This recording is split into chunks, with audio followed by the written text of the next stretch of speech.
Hi guys, সবাইকে স্বাগত আমার অ্যান্ডি অ্যাঞ্জেল ব্লগে। আজ আমি আমার ব্লগ চ্যানেলে রান্না করতে চলেছি বাঁশকরুল ইলিশ শুটকি দিয়ে। তো আমি প্রথমে বাঁশকরুলটাকে গরম জল দিয়ে সিদ্ধ করে নিলাম। সিদ্ধ করে নামিয়ে তারপর আমি কড়াইতে তেল দিয়ে দিলাম। তেলটা গরম হয়ে যাচ্ছে, তারপর আমি বাঁশকরুল শুটকিকে রেডি করে গরম তেলে ছেড়ে দিলাম। তারপর আমি নাড়িয়ে নিলাম, নাড়িয়ে দিয়ে তারপর আমি ওকে একটু মশলা দিতে লাগলাম। প্রথমে আমি লঙ্কা গুঁড়ো দিলাম,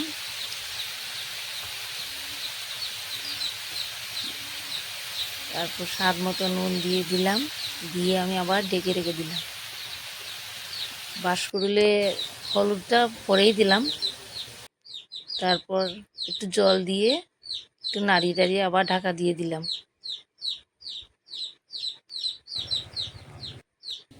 ঢাকা দেওয়ার পর আমি নামিয়ে নিলাম